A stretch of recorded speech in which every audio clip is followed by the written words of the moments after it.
So thank you for coming, everyone. As we've been discussing over the last few weeks, I wanted to kind of take an hour here to share some insights as to how each of us can turn cold emails into a secret weapon for lots of the projects that we're working on internally.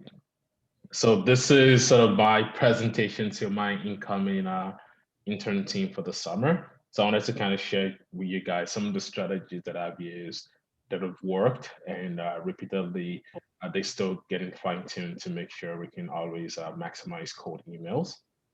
In terms of the agenda, I've broken this down into four parts. The first part, we're just going to talk about basic principles, and then I'm going to get to share some examples. Then we're also going to talk about the factors that influence an email outside of those basic principles, so that way you know some other things to think about as you're crafting your emails. And then I know one of the big questions I've seen pop up in our Slack group, as well as through previous conversations, is how do you find contact? How do you find someone's email? So we're going to dive deep into that as well in part three. And then part four is going to be follow-up materials and practice. So is there someone here who wants to volunteer, so that way we can get to work on actually crafting a potential email you're going to send out, and that way everyone on the call can see what this normally entails, what's sort of like the thinking process, and how we can pull things together in that scenario. So any volunteers? Baba, I can be a volunteer if you want. Awesome, let's do it. Yeah, let's do that. Awesome. Oh, so yes. So if there's one thing I want everyone to take away from this conversation, if this is the only takeaway, it's that the goal of any cold email is to be so great that they forget it's a cold email. That's essentially what you're trying to achieve every time you send a cold email out, because we've all received it. There's actually an email I wasn't able to get the screenshot, but someone sent me a code message on LinkedIn the other day that blew me away and it left me speechless. So I'm gonna read it to you guys so you guys hear it. So this email was, "Hey Baba, you seem like a good person to have in my network. I was wondering how open are you to using your imagination?" End of that's the end of the message. So this email obviously grabs attention, but then it also leaves me confused, because I'm like, I'm open to using my imagination, but also know this is a sales call now. So how do I proceed with this? We don't want to do that when we send out cold emails. You always want to send something that, like, this email grabs the person's attention, but you give them an actual reasonable action they want to take as a follow-up afterwards. So what are the basic principles of every email? Every cold email you send out boils down to three things. Who's the audience receiving this message? And that means, what's their name? Potentially, if you have a name you can get, what's their title? What kind of emails are they getting? Who else might be trying to get into their inbox? And if the more you know about that person, the better. Obviously, if you just know the name of the business, you will address that email with the perspective that it's probably going to someone senior, either a manager or the owner of the business. And you will also keep in mind that, this audience, they're potentially a decision maker. So as a first rule of thumb, when it comes to sending out emails, you always want to address a decision maker as much as possible. And that's because if you email someone, I'll show you an example, and in that example, I will tell you how this actually unfolded. But when you email a manager, if that manager doesn't have the power to act on what you're requesting from them, they have to go to their boss, and then they have to take your message and pitch it to the boss. Whereas if you email the director, even if the director is not the one acting on that email, they would then just tell their subordinate, "Hey, I need you to do this." And then that subordinate actually pays attention and reads whatever was in your previous message. So if you go to the top, even though sometimes you might get scared and say, "Oh, I don't want to email the VP of operations at BMO," because that's like someone with a super high title. If you email that person and you send such a compelling message, if that person refers your email to the director, now you also add the credibility that you got the boss's attention, and the boss is the one who's going to approve it. The boss already knows about you. They've given it to the other person to go investigate. So when that person comes back with them saying, "Hey, I spoke to Dave. I like what it's doing. I think we should move ahead. They already know about you and you've built the credibility. The second key thing when it comes to emails, it's in one or two sentences. What do you want them to know? You always want to make sure you're asking questions, as very clearly as possible. A lot of the time people try and pitch the company within that one shot. You have to know that your goal is not to pitch everything in one shot. Your goal is to communicate something that's going to get them to understand where you're coming from, build your credibility, and then act on something. So, if you tell them, hey, this is what we're doing, we are helping you get information about houses in a Tinder style format. That tells them, okay, this is what you do. Like this company is going to put information about a residential property and bite-sized information. I can see that. I understand that. If the message is we're helping you use AI to understand how to feed your pets, especially your cats and your dogs, people already understand what the value is. Now it's easier for them to kind of picture it. But if you go ahead and you try and have too much messaging, then the message becomes a bit runny, and you ever want to avoid having a long email if it's not necessary, because if you do that, then we all do the same thing. I open an email from someone I don't know, I see it's like 6 7 paragraphs, I kind of just click it and I go, you know what, I'm just going to mark this as read, because that way my inbox doesn't tell me this is one additional message I need to read. I know I've read it and I can kind of just move on. And then the third thing is, what do you want them to do after they read your email? That's always the action. Yeah, Emily is here. I've gotten feedback from her on a few marketing emails, and she would agree as well that you want to make the ask super clear, whether that's for you to book a follow-up call with them, whether that's for them to go sign up for your service. You want to make sure it's very, very clear for them to know what to do. So they're not really having to, read and figure out, oh, like, does this person want an introduction or should I recommend them to this? Because they're busy people, they don't know you. So you haven't built that capital for them to think on your behalf as to what they should do. But if you just tell them click this button to go sign up, then they know, okay, I can just tap this. They go there, they see it's your landing page. So you always want to make that ask very clear for them afterwards. So in terms of this, this is one of the live examples that I recently used to reach out. So Anita, she's the Director of Economic Development Services for the city of Burlington. So when I was thinking about reaching out to municipalities to talk to them about how can we partner together uh, to build something for their small businesses, what I started to think about was who can I talk to? And I knew the economic development team, through research and talking to a few folks, they're the ones right now within the government that are tasked with making sure small businesses don't close. Normally, economic development teams, they work on helping build the economy in the local area, but their job right now is saving businesses and making sure that those businesses and jobs stay within the area. So that was where I landed on Anita's job title. And then the other thing I thought about was, if she's a director of economic development for the city of Burlington, she's probably getting picked every week. So how can I make sure when she opens this email, if she opens the email, because it's always a probability your email just sits in an inbox, never gets read, and that's it. But I'm like, if she opens this email, what kind of message does she normally receive? And I stand out from that message? How can I make sure that I'm not asking her a sales or like even like something salesy right in the email? Because I know if I can get her on the phone, then I can talk to her a bit more, pick her brain and really do that selling, quote unquote. So what I went for was, hey, you know what? Anita, my name is Barbara Jai from Andy. We are a digital platform that helps small businesses deliver expert service experiences to their customers.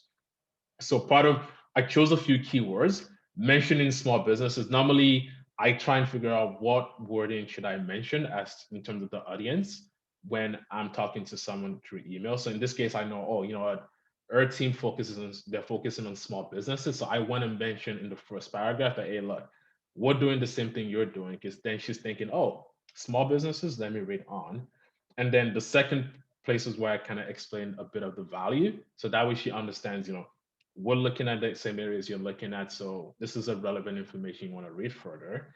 And then additionally, the other goal was to say, hey, here is our value.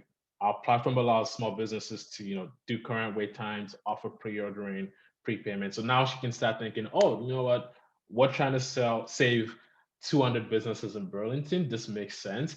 And you kind of get into the thinking mode.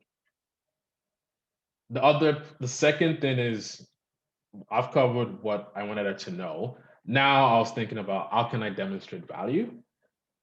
Everything is all sort of, it's always a value game. Yeah, it's something that we can all agree that if someone recommends a product and they're your friend, you probably click yes more than if you just get an ad on Facebook for the same service.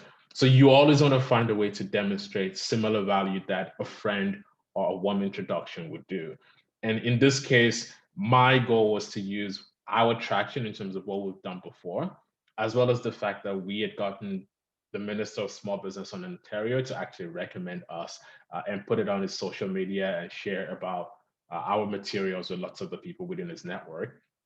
Knowing that if she's reading that, she meets with the minister regularly. So if it's something where I'm just never make stuff up, because if it's something where I'm just like making stuff up, she can always go to the minister and say, oh yeah, someone name dropped you in this email. Like, do you even know this person? Like, do you know who this Baba person is?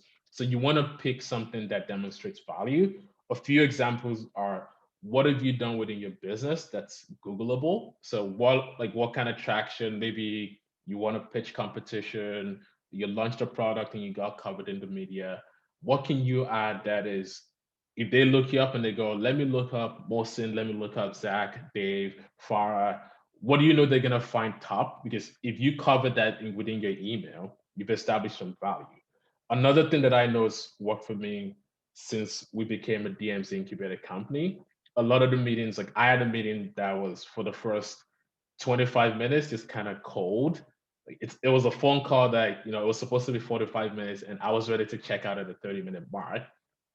But the moment I mentioned DMZ, the person actually started kind of like trying to sell me instead of me selling them. So that's something that I would advise everyone to leverage as well is, if you name drop the DMZ, someone told me point blank, do I look, this lets me know that there's no risk on my part if I were to push you up to my bosses or push you up to people within my network, because I know the DMs didn't just let you walk in through the door and start using their name. And so that's one of the things you want to really leverage. Another thing I know a few people, especially Jamie, this might be relevant for you and Safe working in the Caribbean, being able to say, you have an incubator you're working with in Canada, or you have, international partners in the US. It's something that from my sales experience working, 10 years back, when you talk about having international partners in places that people look as reputable, it also boosts your profile, because now they're thinking, wow, like this guy is doing something that's worth taking note of. And then the only other last thing I would add is, if you have a big name, maybe you're partnered with a big company. I'm not sure if Leo is on the call. Yeah, so I know. Yeah, Leo, I know the last time you were talking about working with like NVIDIA, for example, is that correct? Yep, we're partnered with them. Yeah, so that's something that I would probably, when you're trying to demonstrate value, I would drop in right away, because everyone knows NVIDIA, they know they're a Fortune 500 company. And like I said before, they know people, unless you're trying to pull some crazy scheme, you're not just going to name drop NVIDIA without it being real. So that would be the part I would say, the demonstrating value part. It's always a key in nudging people, as long as you can make sure that that value is something they're going to understand, or it's a name they're going to recognize and be able to actually go, oh, wow, this is pretty cool. The third part of the basic principles is the ask. So it's, what do you want them to do afterwards? In my case, the goal here was to reach out to Anita and try and get a follow-up meeting. I also knew there was a possibility I wouldn't be able to meet with her directly and she might push it down to someone. So my goal was, hey, I want to meet with you this week or the next. So that's one thing I would say with the ask. You also want to add some urgency, because that helps you get a reply as soon as possible. So I was like, hey, you know what? Ontario is reopening back up in the summertime. If you're in Ontario, I sent this message in February. So definitely, I'm not guaranteeing that we're reopening back in the spring anymore. So don't quote me on that. But the goal was to get the ask, make it super clear, put in 1 or 2 sentences to also get them to think, you know what, we got to do this right now, and we have to reach out and at least have a conversation.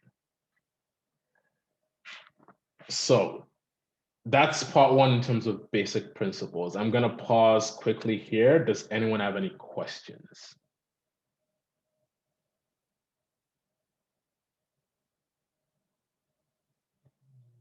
Hi, Baba. I'm Miglena. I wanted to ask you, you're talking about emails. You gave the example from LinkedIn. Are those short messages and emails? It covers both? So it covers, so this strategy covers both LinkedIn messages, it covers cold emails, and you can also use it with marketing emails. So I'm going to show an example of the marketing email part. Personally, I don't use LinkedIn as much because I wasn't a very LinkedIn active person until a few months ago. So I don't have LinkedIn examples as much right now, but I can always look into my messages and see where I've used it in the past and send you some examples if you want to. Hey, Miglena, it's Leo. Just want to jump in here. I found that it's email and LinkedIn are very different when it comes to cold calling. Perhaps in a when you're just how do I word this? You have to be very strategic on when to use a similar template for an email for a LinkedIn message. I found the most success when it's a short, bite-sized piece of information that kind of brings you to that next message, more along the lines of like a text message rather than a long email. That's just my own personal experience. And perhaps, as Baba dives in the future, he'll give better insight into this. But yeah, it's been a little bit of a challenge for me when I send these long messages. I almost get 0 responses. And I would say, to add to what Leo said as well, like I said, a way I always try to think about this is, how do I turn this into a warm conversation? And like I said, think about it. If you have a very long LinkedIn message, your brain instantly is probably going to think, oh, someone's trying to sell me something here. Like this is what you're probably thinking, get to it, just what's the catch? You're always probably thinking, what's the catch? So the earlier the possible, like, you can shorten the message to keep it short and sweet. Like, I do agree with what Leo said, that with LinkedIn that would help the most. I have a question for you, Baba. Yes. How to think about subject lines? Like you spoke about the copy and using relevant keywords in the body text, but how to every time personalize the subject line, keep it short, simple, and to the point so that the email is opened?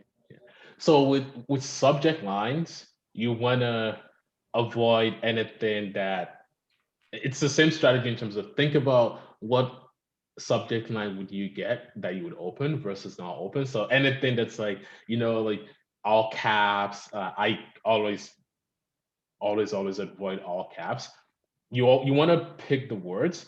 What I would normally do is, I would use whatever I'm going to say in the ask, I would always use it in the subject line.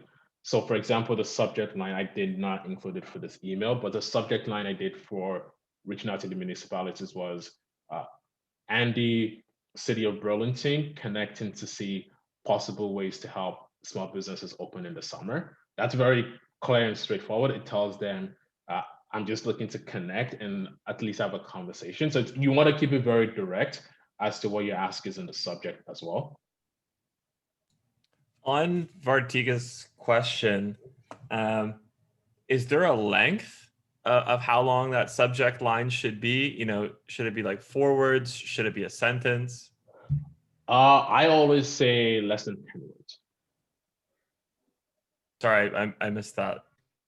So I always say, when it comes to the subject line, you want to keep it 10 words max. That's what I've heard too. Yeah, 9 to 10 words max. But keep in mind too that, like, the way some people have their inboxes laid out is like mine, I only see probably the first like 5 words.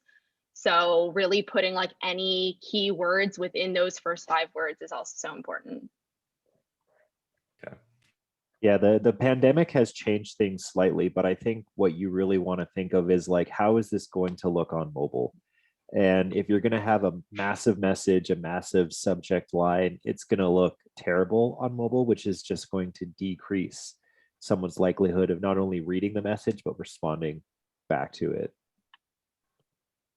Yeah, absolutely. Like you want to make it easy for them to want to open it and then like see it. Another thing you can always do is you can send yourself a test email ahead of time. So I do this a lot, especially with marketing emails, where I just ping my email, check how it looks on iPhone, check how it looks on my iPad, check how it looks on my computer. That way you get to start thinking, okay, well, this is what they're gonna see. And that's a very strategic move that helps you then know, okay, this is too long of a subject line, or this is too short, and I can potentially even add more words. Hi, Baba. I just got a question. Do you use any system or platform for this kind of cold emails?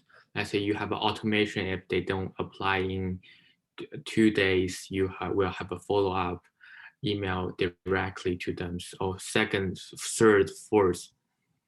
That's actually perfect, because like that question leads into this segment, because it's one of those things that influences your messaging strategy. The first thing is, how many times are you sending them an email? If it's a marketing email, we use SendGrid. There's another one that Vodka recently recommended called the Main Gun that I'm looking into. Those two are mostly tailored towards developer segments. I'm sure, I had a chat with Emily earlier this week, and we both agreed that whatever you do, try and stay away from MailChimp as much as possible. I don't have any beef with MailChimp as an organization. I think they did great things early on when it came to the email marketing game. But lately, lots of ISPs, they've learned to figure out if a message is from a MailChimp server and put that message in the spam folder. So I would say stay away from that. In terms of automation, there are a few ways to do it. I'm not sure. You can always like, what's the backend for your platform? Is it like built in Python or JavaScript? Yeah, for at this moment, for us, we reach out our clients or enterprise or small business by manually. We only do to our C consumer, B2C consumer, we do automatically. But to those B2B or B2 enterprise, we do it manually. So that's why I'm asking if there's a system you are using for enterprise or business candidate. So for this right now, because in my spare time, I always like to play around with automation tools. But what I've used in the past is the CRM features. So most CRMs that you're using would have a way to automate those emails. So in the past, I've used Zoho CRM, ZOHO, and they have something. I'm not sure if they still do, but I'm guessing they would most likely still do. They have something where you are able to automate the entire email process. You just click send, you select the number of emails you want to reach out to, you put in another box what the message should be. So essentially you can copy and paste the email. It's going to get delivered to the recipient as if it came from your actual email inbox. And that way, instead of you copying and pasting 50 messages, you've actually just sent a message to 50 people in a minute instead of taking 2 hours to do it. So I'll say look into CRMs if you're looking to do that automation piece for those kind of emails. Obviously, it's a bit easier to automate the marketing emails because for those SendGrid, MailChimp, all those they've baked it in, since you're mostly reaching out to thousands of people when you do those kind of marketing. So they've automated. But for the smaller emails, I would say go with a CRM feature. Okay, thank you. No problem. I would say too, just to add on to that, when you're looking for a new email service provider, like providers like MailChimp and HubSpot, they are strict, like permission-based newsletter delivery kind of services, like cold emailing and MailChimp like do not mix. So they just serve a different purpose. And if you're using something like MailChimp to send out cold emails, MailChimp is going to flag your email account as as like having a bad reputation. And so it's just something to be mindful about. But if you're starting out and you have like a smaller list of prospects,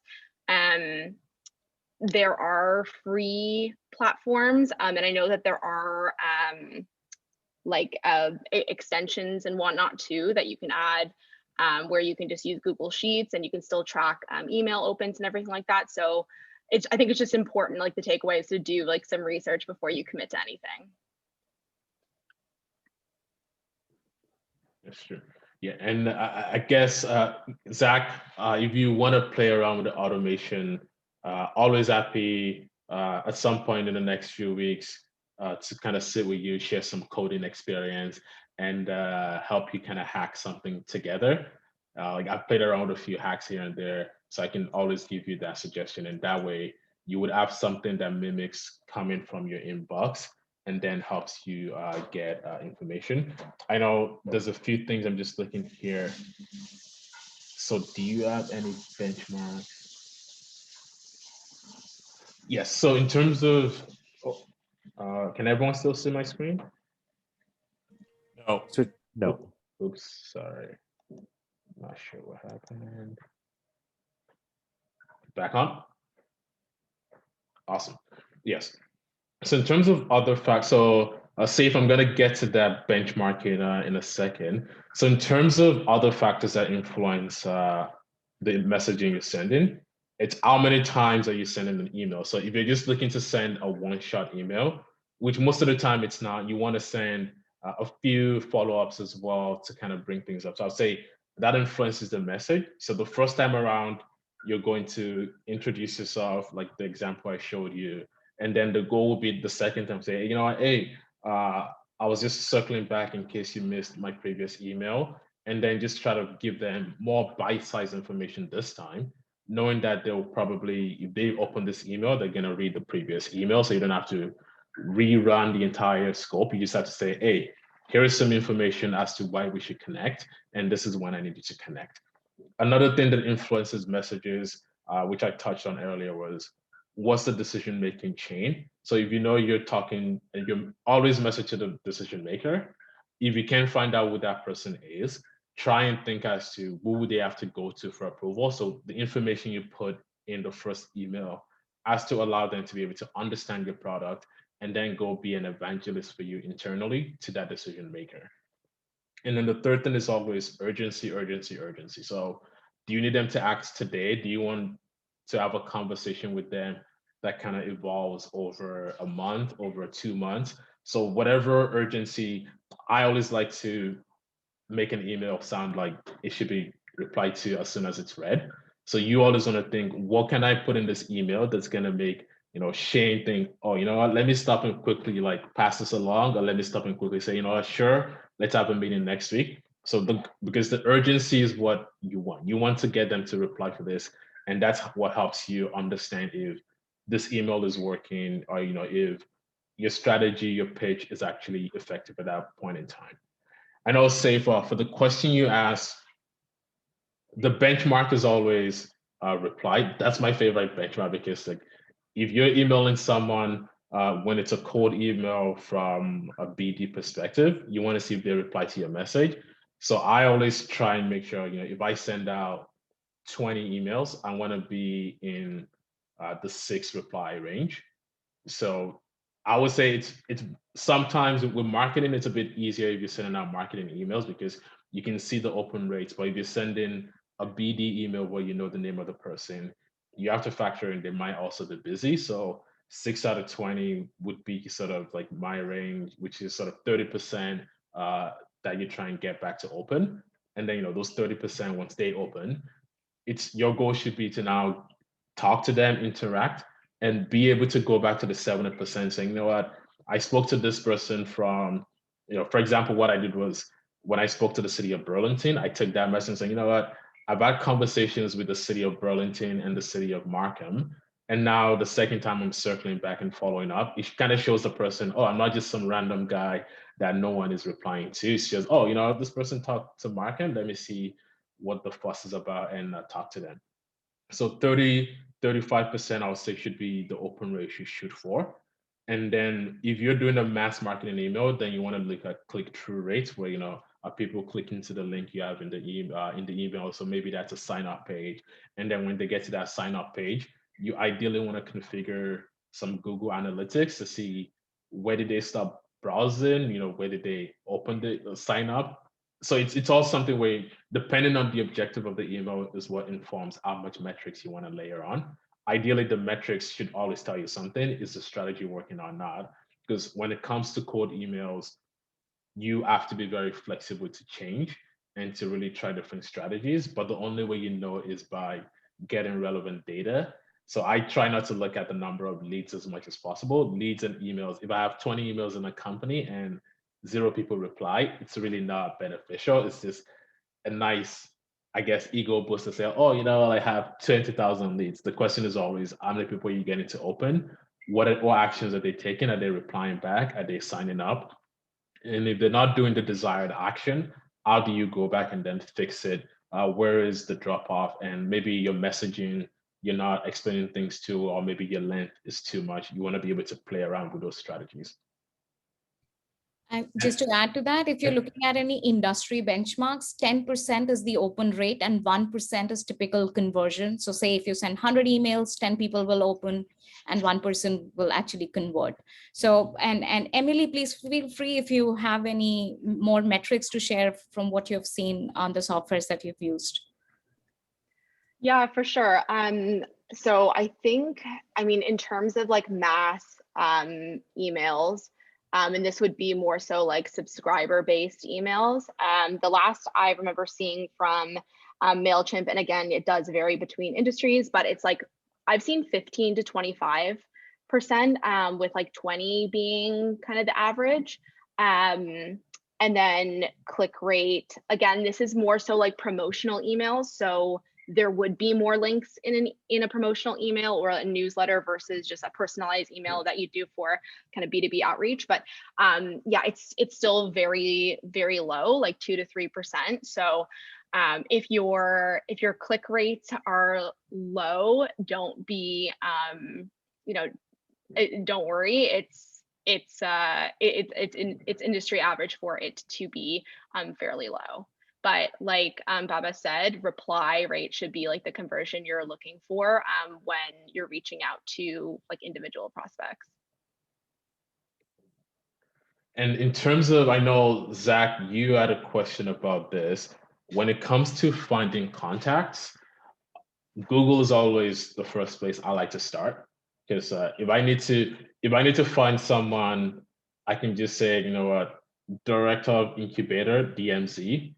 Shane's name is gonna pop up. Nowadays Google's captured all the information on the internet, it seems. So why not just leverage that simply the same way we Google a recipe or we Google anything? Just Google the title in the organization, see what pops up. Most of the time, if you're looking for someone who's an individual, Google is going to pop up with their LinkedIn. So you can click on that LinkedIn, see who they are.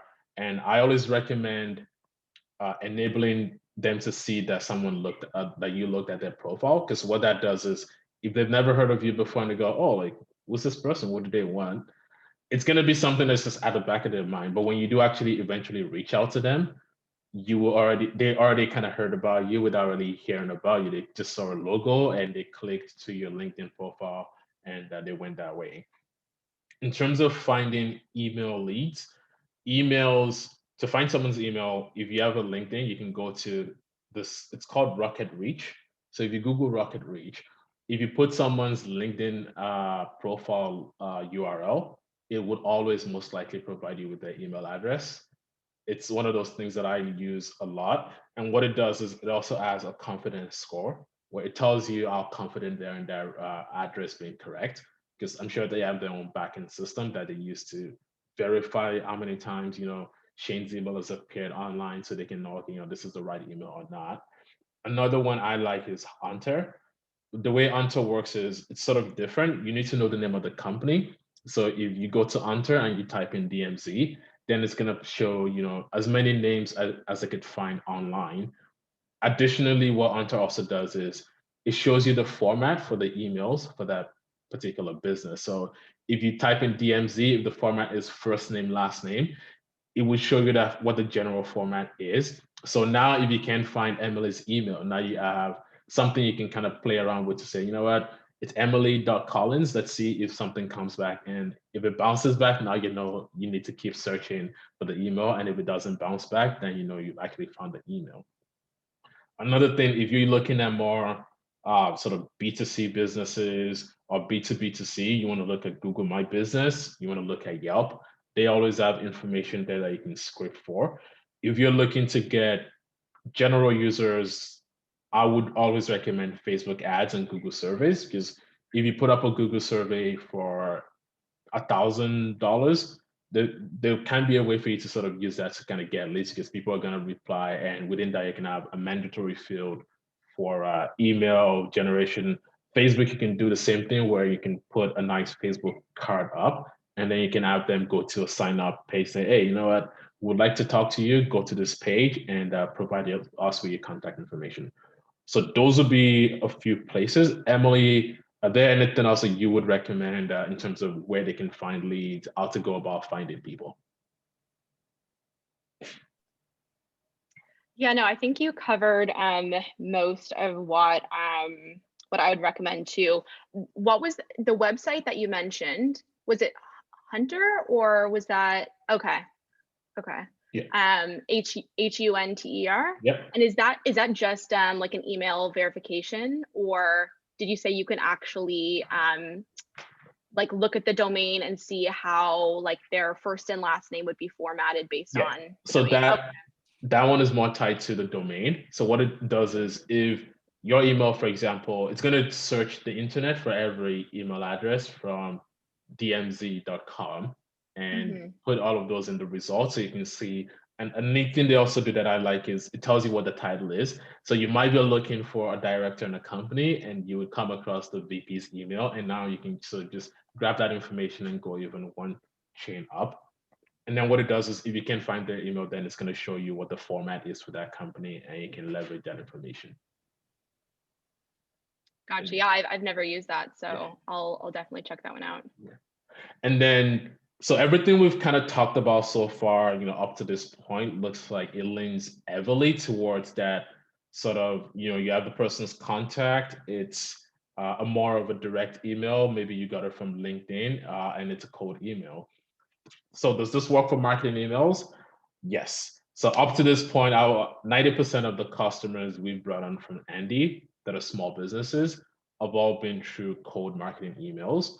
The same principles exactly apply, which is who we are, what do we want them to know, what do we want them to do, building some credibility, urgency, and then framing the message around the frequency. So a lot of the time, because you know what we do rolls well into everything going on with COVID-19. We've always leveraged, you know, talking about it as a leading point. So if we, even within our subject line, we say, hey, you know what, digital check-ins, now that you're reopening, it's very straightforward. You know, the business knows, oh, I'm reopening, I need to look at this digital check-in thing, what's it all about. And then when they open the message, I always like to have the ask at the top, and then use the lower parts of it to kind of provide more information. This kind of got cut out, but the lower part was where, for example, in this email, I talked about, hey, you know, we've been covered in the national media, because I know we're reaching out to Canadians. So saying, hey, we've appeared on CBC and the Global and CP24, you may have seen us. And then also name dropping that, hey, you know what? We spoke to the minister in Ontario, he loved this, and he became an advocate and a champion, things of that nature, because now, as a business, when they click on the link, I'm trying to de-risk this for them as much as possible. So when they make that jump, they feel, oh, you're not just a random person trying to sell them. Oh, this is some cool thing. Let me see if it actually aligns. So when it comes to marketing emails, you can follow the same strategy. You can use the same template that you're going to use if you know the name is Leo Ivy and you're messaging and emailing Leo, as opposed to if you're just emailing the company and you don't know who's actually going to be reading it. And Emily, I know the mass marketing email is also your domain. So is there anything else you recommend in terms of like strategy, what people can do to like optimize their messaging process?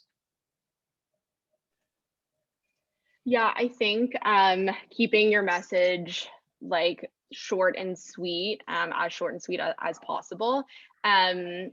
Something else too is like it seems like pretty obvious, but like just using more links, more hyperlinks, making sure that your call to action is very clear. Like if you're using buttons, like just make sure it's very intuitive. Um, I know that actually we'll get to that. We'll get to that after. But those are kind of like I think you hit most of it, and I think like these bullet points you have here, like that's a really good framework of like everything you should hit. That's true. And one thing I'll also add is not to put Emily on the spot, but a few times, you know, in recent times since we've been part of the incubator, I've gotten Vardiker to sort of send Emily some emails and gotten feedbacks. I'm sure if you guys need some feedback, she's helped craft and nail messaging a bit more. So not so sorry to put you on the spot about that, Emily, but I thought I would mention that to everyone. No, it's great to have an extra set of eyes on things before you send them out. So I'm happy to review your email copy. Thanks. And yes, I know we're probably going to have about 10 minutes to do a potential practice. But when it comes to the last part of this, what are some resources you can use? This link here is probably one of my favorite things on the internet, because I would say this as someone who's more of an engineer and a sales guy, I am not good at designing marketing emails or even knowing what they should look like. But everybody needs to go to really good emails. I would say like no affiliation, but go there, create an account. And anytime you need to send out a marketing email, go look at the examples they have there, because what they do is they collate examples from the leading tech companies and the leading Fortune 500 companies that are B2C. So you get to see how Nike is messaging to their customers. You get to see how Apple sent out a recent email to their customers. And it gives you perspective as to what you should be saying, what kind of font you should be using. Part of the neat things about this is if you have a developer on your team or access to a developer, lots of the emails are in HTML. So you can just copy and paste it, put it in your code editor and kind of play around, add your own images, add your own messaging, and really use that as your own design. So, instead of maybe, hiring someone in Upwork to design the email for you, you can just tell them, I want this email to look like this, copy and paste it, change the wording in, plug in a copy, and you're able to send that email next day really quickly. So if there are a few takeaways, the first thing I'll say is like know that the goal of a cold email is to turn them into something warm. And then the number two is go sign up for an account on really good emails. It's really going to be very helpful. Personally, we use SendGrid for a lot of emails that we do. I try to use it for personal emails I send out as well, wherever possible, because it allows to kind of just see the numbers top level. So, when we send out an email, I can see what the bounce rate is. I can see what the open rate is. I can see what the click-throughs. So I recommend using SendGrid. But like I said before, Vodka pointed me in the direction of Mailgun recently, and I've started looking into them, and they seem to be similar, if not better, to like SendGrid. So I'm going to play around with that in a few weeks' time. Once I have some data as to how that email is performing, I'll be able to share that as well. And then my third option is I call them Baba Fridays. It's like a joke with like my internal team that every Friday from 1 o'clock till like 10 p.m., I always kind of have it as free time where I can catch up on work. But if you ever need to strategize, if you need someone helping, craft some code emails, I'm always more than happy to kind of hop on a call with you, brainstorm together, and if it's after 5 o'clock, then we can do it over drinks and see how I can give other perspective. Because the one thing I know is when it's you looking at it, sometimes it becomes very foggy to kind of think about the messaging. But if you use someone else as a sounding board, then something you might be struggling with, you can explain something to me and I explain it back to you. And as I'm explaining it back to you, that helps you kind of say, oh, you know what, maybe I should say it this way. And you can kind of go from there. So that's something I was going to put out there in case anyone ever wants to take advantage of it. And now, Zach, let's do this quickly. Sure. How we gonna do this? Okay, so like just I guess give me a quick overview of what kind of email you're trying to send. That way I can have an idea of what the length should be and we can kind of craft it from there. So so we just set up enterprise recently as examples. So we want to reach out to any Canadian chain store, pet chain stores enterprise, and we want to sell our CPG products to carry to off their stores. So we want usually we want to reach out to headquarters first, which is buyer we call, or CEO. If we can reach out to the buyers, get self introduction to them, that would be great. And if they reply. All right. So in that case, I'm guessing the audience is the head of supply chain. If you're looking at somewhere like a Walmart, then you want to talk to the buyer or the senior buyer for pet foods.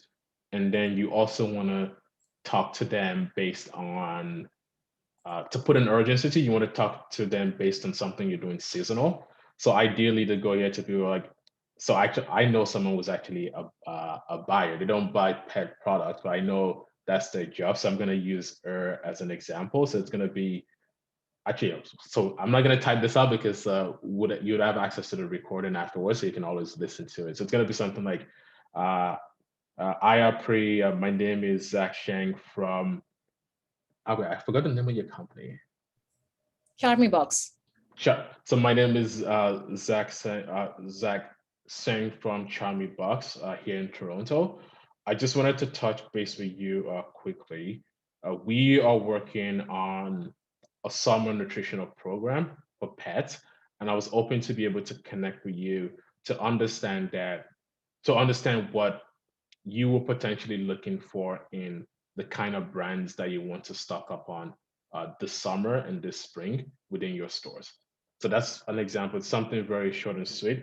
Another thing you might want to say is, in the middle of that, you probably want to add in something, Charmy Box does this and this and this. What we use is we are using AI to build our recipes, and lots of our customers who have used it so far, they've noticed that their pets often respond better and their pets pass their physicals when they go to their doctors at this rate. Because what that does is you have that credibility that people are already buying your product. So the buyer knows, hey, if I stock up on Zach's product, it's not just going to sit on the shelves for too long. They know, okay, people are buying it. This is what they're using. And I'm thinking, what else? I know Michelle and Cinia, they got covered in a news article recently so that's something you can always, take from whatever the reporter wrote, because obviously when a reporter is writing, they're writing for people to be able to read the content very clearly. So if you're able to take a paragraph or even like a sentence, which you're saying, here is what the public has been saying about what we do with Charmy. That way you copy, and when they search for you, they're going to click to that article, and then that article is actually going to be another sales material that they read before they accept the meeting. Okay, so it's gonna be a pretty long email at first draft. So I would say the email, because I'm kind of thinking right now, everything we just talked about, you can fit into 100 words. So 100 words takes about a minute to say out loud, and I would say maybe even about 45 seconds to read. So I think you can fit everything into 45 seconds. So what you and I can do is, like, if you're free tomorrow afternoon at 3, I'm more than happy to kind of hop on a call with you, and we can actually like type it out, like craft it, and see if that like works. But I think you should be able to fit it in like 100 to 150 words. Just that way you can like introduce yourself, say your name, talk about the value, lift one sentence from the recent article, that because what they're gonna do is what we all do. When someone emails me, I just Google them to see who they are, if someone I've never talked to before, and if nothing comes up, then I just close the tab and I go back to whatever I was doing before. So yeah, the goal will be to lift whatever is in that article, use it as sort of like the sales material, and then go from there and figure out if that person, if they're gonna buy or not.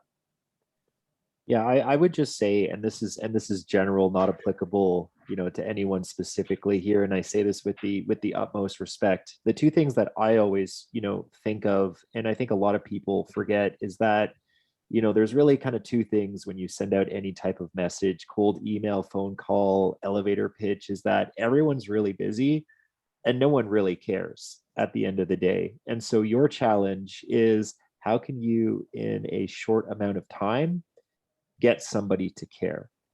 If you can't have your value proposition or the problem that you're trying to solve immediately resonate with the person that you're talking to, they're going to just completely disregard you. They're going to delete your email. They're going to close the tab. And then something else that's more pressing or important is all of a sudden going to take their attention. And I think one of the things that, and I'm sure Emily will smile at this, because even when we're looking at DMZ copy, I think one of the things I always do is, how can I remove as much fluff as possible and get this email to be as kind of tight and concise? Because if you write an overly long email, and I know it's very, very easy because all of you love the company that you're doing, all of you think it's the greatest thing in the world, but someone who doesn't have that passion, doesn't have, kind of the stake that all of you do, isn't going to feel that. And so it's probably one of the hardest things that I think anyone can do, is really cut down their message to what is the bare necessity. But I really encourage all of you to kind of think of those two principles of everyone's busy and no one cares. And that's your challenge, is how can you get a very busy person to care about what it is you're trying to talk to them about? Like that's really, that's really well said feedback that I echo. So it's like you always want to get it short and sweet and be relevant. And like I said at the top, the one takeaway is, what can you say that's going to be very clear, that's going to turn a cold email into something warm that they want to act upon as soon as possible. So definitely agree with like what Shayna said as well. Yeah, so well said. And on that note, thank you very much, Baba, for taking the time for this session. This was really amazing. No problem. And thank you everyone for your attention on this session. I think the first thing that you should do is send Baba an email asking questions and test it out. Do you get his reply or not? So, one more thing I wanted to add here. So this is our first community session wherein, a founder in the cohort is sharing knowledge with everyone else in the team, in the community. So if anyone else feels here that you have something to share with the larger group and some knowledge that you can bring on board for everyone else, be it fundraising or any sales strategy you might have worked with, feel free to post it on our Slack channel, and we can build a session for all of us together. So on that note, thank you, Baba. Thank you, Emily, for making the time, and see you soon all again. All right. Okay, guys. Right. Thanks, Baba. Thanks. Thanks, Baba, Emily. Thank you, Baba.